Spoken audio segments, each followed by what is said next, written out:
যদি কোনো সরকার দেশ চালাইতে না পারে অবশ্যই তার পদত্যাগ আমরা চাবো, কারণ আমাদের দেশটা হচ্ছে আপনার সোনার বাংলা, সোনার বাংলাটাকে তো আমরা নষ্ট করতে দিতে পারি না। আমাদের কাছে মনে হচ্ছে যে আমি জানি না আমার এই কথাটা কতটুকু গ্রহণযোগ্য হবে বা কতটুকু বিতর্কিত হবে, কিন্তু আমার মনে হচ্ছে যে আমরা এক পর্যায়ে ভুলই করে ফেলেছি।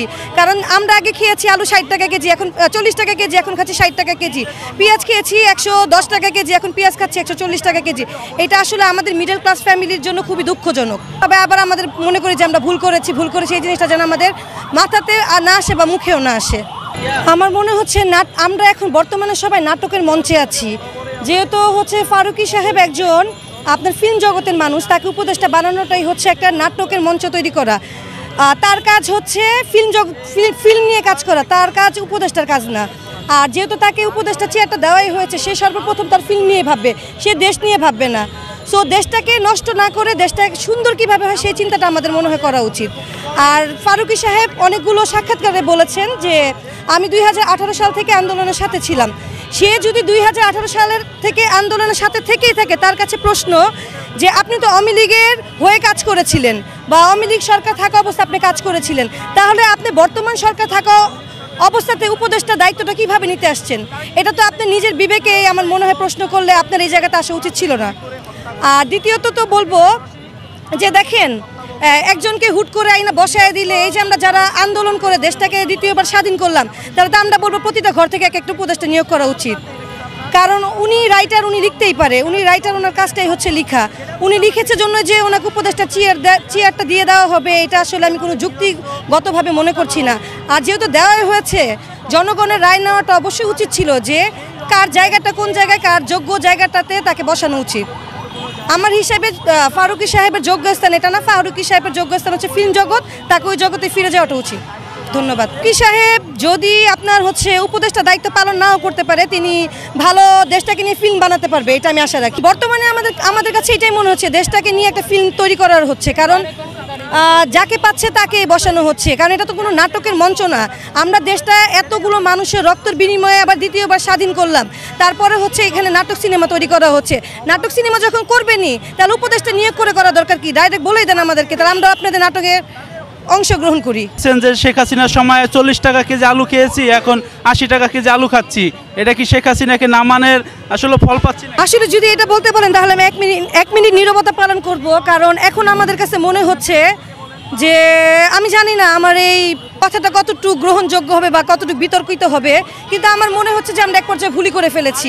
কারণ আমরা আগে খেয়েছি আলু 60 টাকা কেজি, এখন 40 টাকা কেজি, এখন খাচ্ছি 60 টাকা কেজি। পেঁয়াজ খেয়েছি 110 টাকা কেজি, এখন পেঁয়াজ খাচ্ছি 140 টাকা কেজি।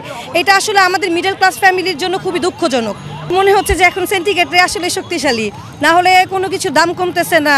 দেশ তো আগে যতটুকু ভালো ছিল দেখতেছি, তার থেকে এখন আসলে এটা বললাম না যে হয়তো বা অনেকেই এটা নিয়ে অনেক কিছু তৈরি করে ফেলবে, কিন্তু এটাই মনে হচ্ছে যে আসলে আমরা যা করেছি মনে হয় ভুলই করেছি। কারণ কোনো কিছুর উন্নয়ন দেখতেছি না, বরঞ্চ একটা নাট্যমঞ্চ তৈরি হয়ে গিয়েছে। এই নাট্যমঞ্চ থেকে দয়া করে আমাদেরকে রেহাই দিবেন। আমরা দেশটা স্বাধীন করেছি সুন্দর কিছু পাওয়ার আশায়, এই সুন্দর কিছুটা আমরা চাই না যে আবার আমরা ওই স্বৈরাচারকে নতুন করে সবাই আবার আমাদের মনে করি যে আমরা ভুল করেছি এই জিনিসটা যেন আমাদের মাথাতে না আসে বা মুখেও না আসে। ভুল করেছিলেন?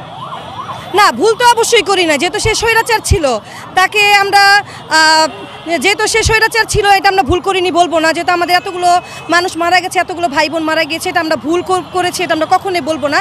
কিন্তু বর্তমান সরকার যা করতেছে এটা মনে হয় আমাদের ভুল। এটার বিরুদ্ধে আমাদের হচ্ছে জনগণদের আবার তার পক্ষ বা বিপক্ষ দুইটা হয়ে দাঁড়ানো উচিত। তার মানে কি ইউনূস সাহেবের আবার পদত্যাগ চাবেন কিনা? এটা আসলে জনগণের উপরে নির্ভর, এটা আমার একতরফা বললে তো হবে না, এটা জনগণই ভালো বলতে পারে। হ্যাঁ, এটা অবশ্যই যদি কোনো সরকার দেশ চালাইতে না পারে অবশ্যই তার পদত্যাগ আমরা চাবো, কারণ আমাদের দেশটা হচ্ছে আপনার সোনার বাংলা, সোনার বাংলাটাকে তো আমরা নষ্ট করতে দিতে পারি না। এখনো বলতে পারি না, কারণ মাত্র তো সে বসলো, তাকে আমরা একটু টাইম দিই। তার ব্যর্থতা কোন জায়গায়, তার ব্যর্থতা সে ঠিক করেও নিতে পারে। আমরা প্রতিটা মানুষকে সময় দেওয়া উচিত। যেহেতু হাসিনা সরকার 17 বছর 18 বছর ছিল, সে অনেকটা লং টাইম সময় নিয়ে আমাদের দেশটাকে এই পরিস্থিতিতে আনছে। তো ইউনূস সাহেবকে এই 2 মাস তাকে নিয়ে কোনো মতামত আমরা দিতে পারবো না। নেত্রীকে আয়না করে রাখতে চায়, ওই যে মুখে যে এই কথাটা বলেছে না, ওই মুখই তো পচে যাবে। কারণ আমার নেত্রী সম্মানিত মানুষ, আমার নেত্রী বঙ্গকন্যা।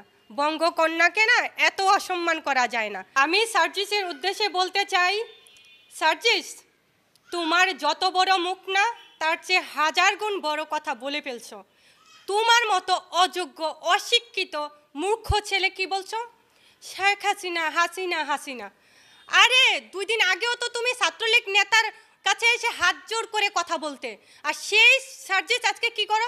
হাসিনা হাসিনা করে কথা বলছো। এক বিন্দু সম্মান ছিল না কেন?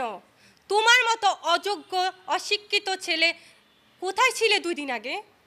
তোমাকে কে চিনে, কে জানে? আনস্মার্ট খ্যাত একটা ছেলে এইভাবে কথা বলে আমার নেত্রীকে নিয়ে। এখনো সময় আছে, ঠিক হয়ে যাও। এই যে বন্যায় কতগুলো মানুষ, তাদের মানে ইমোশনাল নিয়ে খেলেছো তোমরা। কি করেছো? ছোট্ট একটা বাচ্চা তার শখের মাটির ব্যাংকে টাকা জমিয়েছিল তার সাইকেল কেনার জন্য, সেটা না করে টিএসসিতে এসে সেই বাচ্চাটা টাকা দিয়ে গেছিল। সেই টাকা যে তোমাদের পকেটে চলে যাবে এটা কিন্তু বাচ্চাটা একটু জানতো না। তো এখনও সময় আছে, শুধরে যাও। যত বড় মুখ না, তত বড় কথা বলতে এসো না। আমার নেত্রীর সম্পর্কে কোনো ধরনের বাজেভাবে কথা বললে এই বাংলার মাটিতেই তোমার শিক্ষা হবে। কিভাবে হবে এটা পরে টের পাবা।